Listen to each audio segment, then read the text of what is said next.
Assalamualaikum warahmatullahi wabarakatuh. Waalaikumsalam warahmatullahi wabarakatuh. Selamat pagi dan selamat datang kembali di kelas. Baik, sebelum kita memulai aktivitas belajar pada hari ini, untuk lebih baiknya marilah kita bersama-sama membaca doa sesuai dengan keyakinan kita masing-masing. Untuk itu, doa akan dipimpin oleh Saudara Hasril.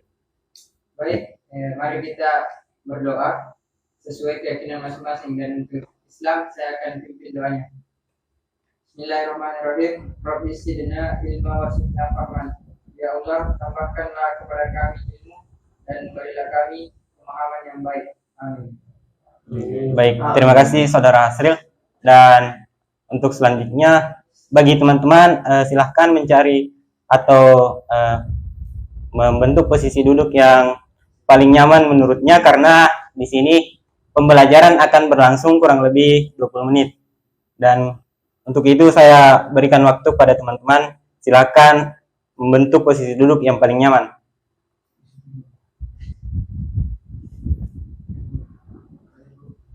Baik, terima kasih. Saya rasa teman-teman sudah menemukan posisi duduk ternyamannya.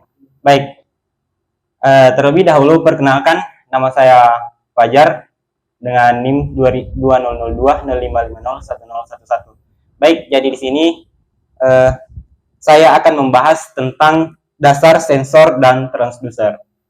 Nah, mungkin di sini teman-teman sudah ada yang pernah menggunakan atau menemukan apa itu sensor dan transducer.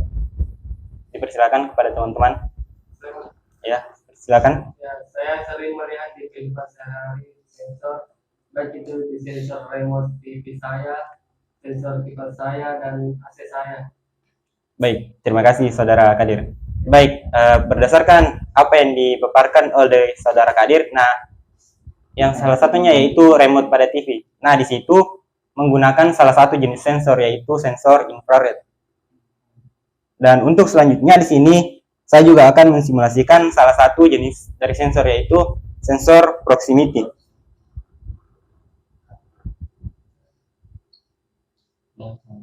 Nah, misalnya di sini teman-teman sekalian sedang melakukan panggilan, dan apabila misalnya ada objek yang mendekat ke layar HP, maka layar akan mati.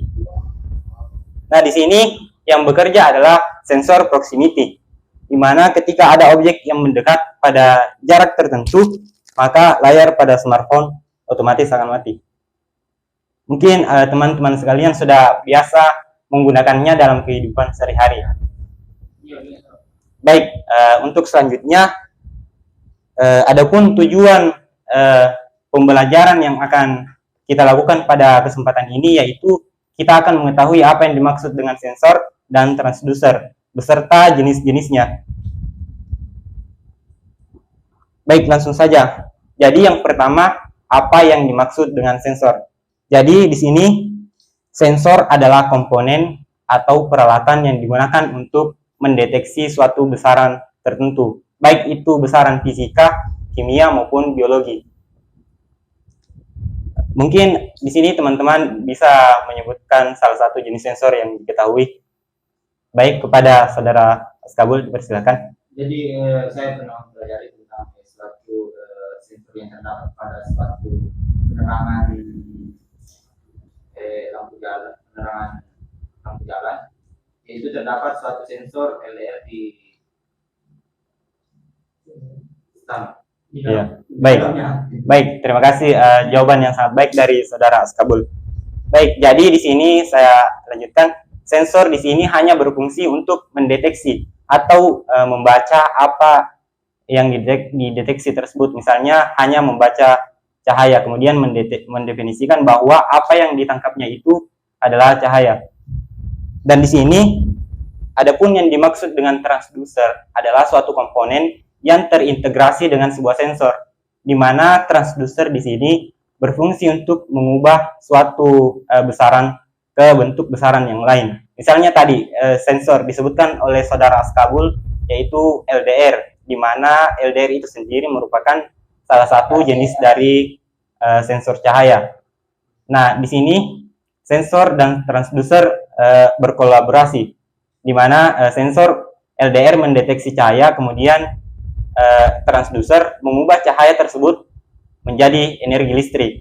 Nah, seperti yang dijelaskan tadi bahwa sensor itu ada pada lampu taman. Baik, untuk selanjutnya di sini saya akan menjelaskan mengenai sifat-sifat sensor. Jadi, sensor itu dibedakan sesuai aktivitasnya, yang mana terdiri didasarkan atas konversi sinyal yang dilakukan dari besaran sinyal bukan listrik atau non-elektrik signal value ke besaran sinyal elektrik atau elektrik sinyal value. Sensor aktif atau aktif sensor dan pasif sensor atau pasif sensor. Nah, untuk pembahasan selanjutnya yaitu mengenai sifat-sifat sensor.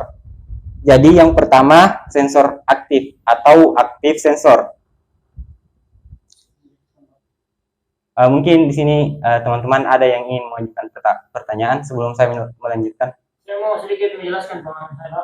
Baik, Sensor silakan. aktif itu merupakan sensor yang memerlukan energi lain, energi dari luar eksternal dapat berfungsi. Sementara sensor pasif tidak perlu energi dari luar untuk dapat menjalankan fungsinya karena dia dapat aktif sendiri tanpa energi dari luar. Itu, Pak. Baik, terima kasih jawaban dari saudara Yasril, dan jawabannya itu sudah sangat tepat. Di mana seperti yang dikatakan tadi bahwa sensor aktif itu memerlukan energi atau sumber dari eksternal untuk aktif, sedangkan pada sensor pasif tidak memerlukan energi eksternal, di mana dia akan aktif dengan sendirinya.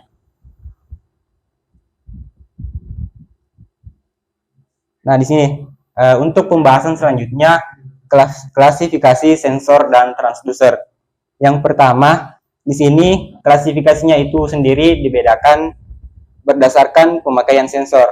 Nah, di sini sensor dibedakan menjadi 3. Yang pertama yaitu sensor thermal, yang kedua sensor mekanis, dan yang ketiga sensor optik.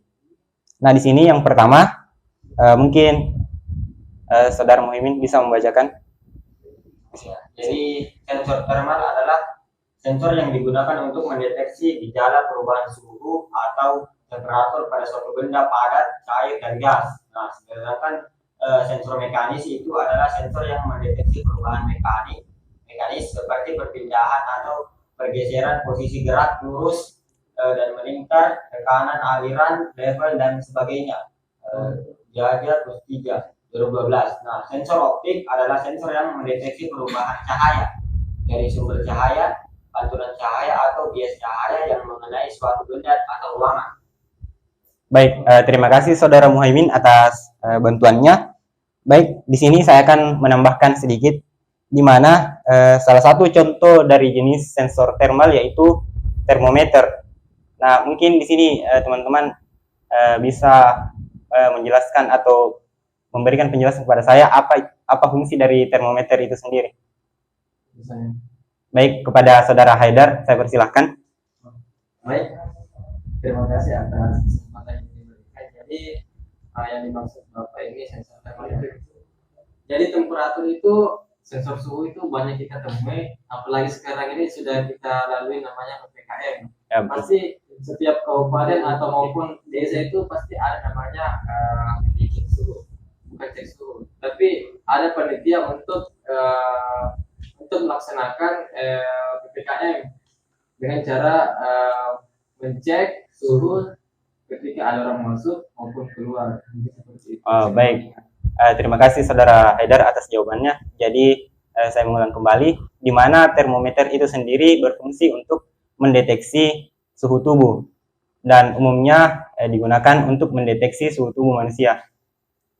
Dan mungkin untuk contoh yang kedua, sensor mekanis, mungkin ada yang ingin menambahkan? Saya ingin menambahkan tentang ini sensor mekanis, dan dia menggunakan konsep mekanis atau mekanik pergerakan. Nah, itu saya sering temukan di HP. Bahkan di HP ada fiturnya yang namanya GPS. Nah, setelah saya baca, GPS ternyata itu dipantau dari satelit. Nah, apakah itu menggunakan sensor atau bagaimana?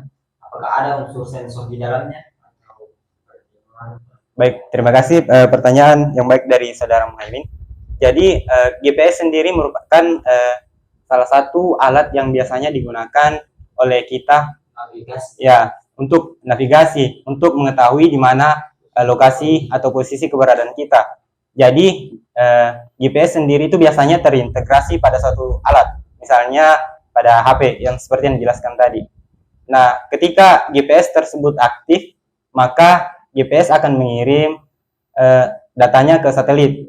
Kemudian satelit mengirimkan datanya kembali ke ponsel untuk diketahui di mana keberadaan kita. Nah, mungkin kurang lebihnya seperti itu. Baik, dan untuk sensor optik, seperti yang saya peragakan tadi, yaitu sensor proximity. Nah, itu merupakan salah satu jenis sensor optik yang mana menggunakan cahaya sebagai media untuk mendeteksi suatu keberadaan benda. Baik, dan berdasarkan metode pengubahan energinya, sensor dan transducer dapat diklasifikasikan menjadi dua jenis. Di sini saya mengambil pendapat dari William pada tahun 1985. Yang pertama yaitu self-generating transducer atau transducer pembangkit sendiri. Dan yang kedua yaitu external power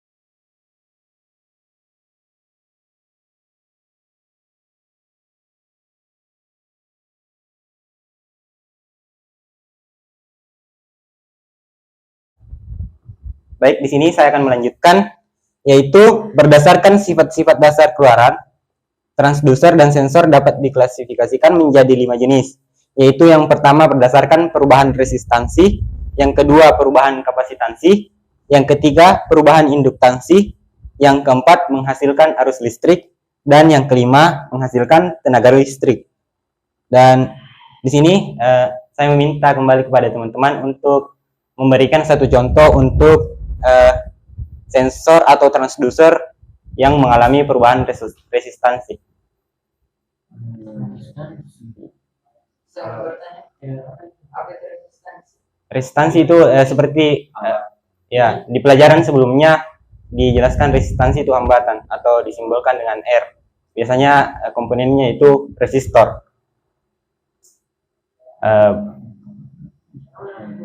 Baik, mungkin saya yang menyampaikan. Salah satu contohnya mungkin termistor. Ya. Termistor.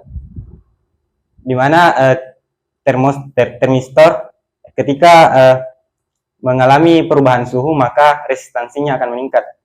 Nah, kan seperti yang kita ketahui bahwa termistor itu ada dua, ada NTC dan PTC. Nah, di situ ketika terjadi perubahan suhu maka terjadi juga yang dikatakan perubahan resistansi. Baik, untuk materi selanjutnya, di sini karakteristik sensor dan transducer, di mana sensor dan transducer itu memiliki dua karakteristik, yaitu karakteristik statis dan karakteristik dinamis. Mungkin saudara Kadir boleh membacakan. Sensor dan transducer memiliki karakteristik, yaitu karakteristik statis adalah karakteristik yang dimiliki oleh sensor dan transducer pada saat keadaan stabil.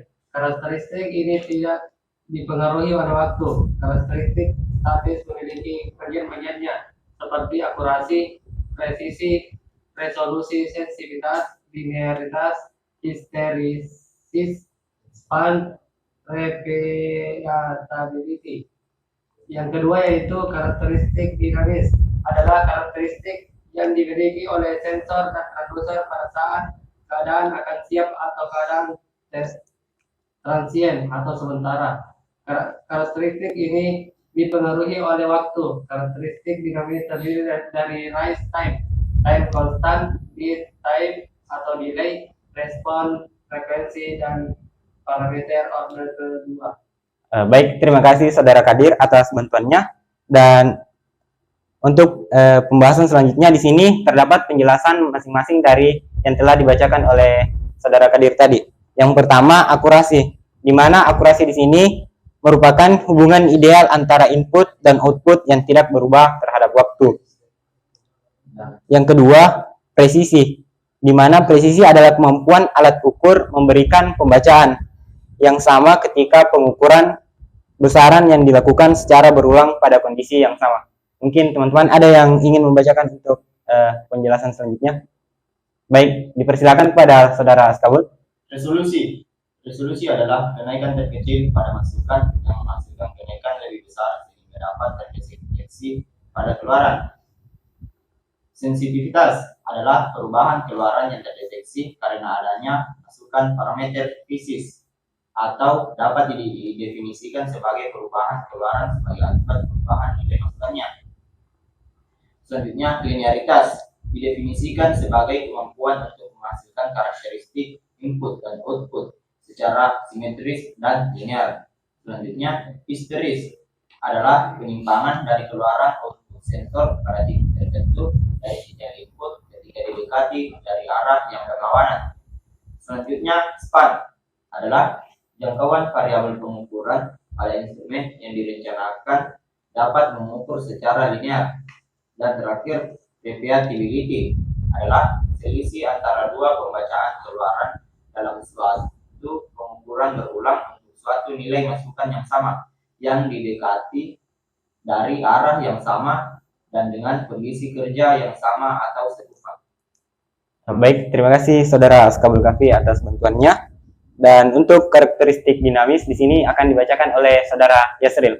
Baik, adapun karakteristik dinamis, yang pertama ada rise time, adalah waktu yang dibutuhkan oleh respon untuk naik dari 10% ke 90% atau overdamped, atau 0% ke 100% underdamped dari nilai akhir. Selanjutnya yang kedua ada time constant, merupakan waktu yang dibutuhkan output untuk mencapai nilai tertentu dari nilai maksimum. Ketiga di time atau delay, adalah perbedaan waktu antara input dan output. Dengan kata lain, waktu yang dibutuhkan untuk transisi pada input atau perbedaan logika dengan respon perbedaan logika pada output. Yang keempat, respon frekuensi, merupakan representasi dari respon sistem masukan yang berupa sinyal sinusida dengan frekuensi yang bervariasi. Baik, terima kasih Saudara Yasril atas bantuannya. Dan sampailah kita pada rangkuman materi. Mungkin teman-teman ada yang ingin membacakan rangkuman materi? Baik. Bisa bagi dua nanti. Ya baik, untuk pertama saya persilakan kepada Asril untuk membacakan sampai transducer. Ya, dipersilakan. Terima kasih atas kesempatan yang diberikan. Adapun rangkuman materi pada pertemuan kali ini yaitu sensor adalah komponen peralatan yang berfungsi untuk mendeteksi gejala-gejala atau sinyal-sinyal yang berasal dari perubahan suatu energi seperti energi listrik, energi fisika, energi kimia, energi biologi, energi mekanik, dan sebagainya. Selanjutnya, transducer adalah sebuah alat yang bisa digerakkan oleh suatu energi di dalam sebuah sistem transmisi akan menyalurkan energi tersebut dalam bentuk yang sama atau dalam bentuk yang berlainan ke sistem transmisi berikutnya. Saya kembalikan kepada Bapak.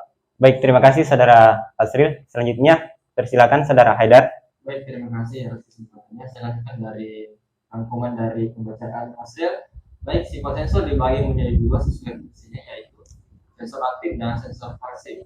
Sensor aktif membutuhkan energi lain untuk mengkonversi suatu besaran non listrik ke besaran listrik, sedangkan sensor pasif sebaliknya Nah, sensor diklasifikasi berdasarkan pemakaiannya.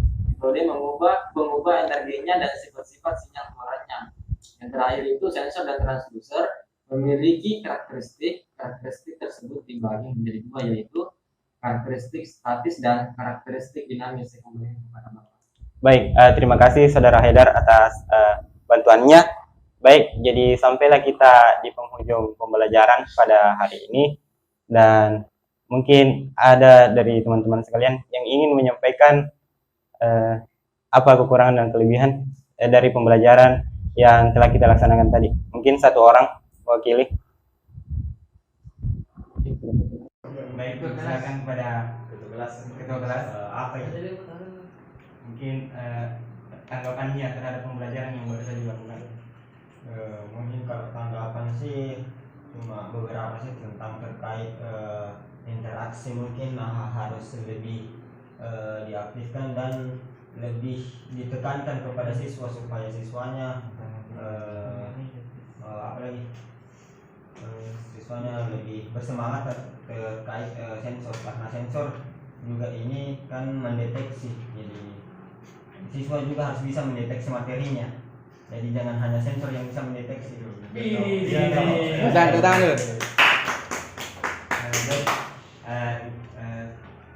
Mungkin terima kasih Saudara Muhaimin atas tanggapannya. Baik, terima kasih kepada teman-teman sekalian yang telah hadir pada pertemuan kali ini. Semoga di pertemuan selanjutnya kita dapat bertemu lagi dalam keadaan sehat. Baik, terima kasih. Assalamualaikum warahmatullahi wabarakatuh. Waalaikumsalam warahmatullahi wabarakatuh.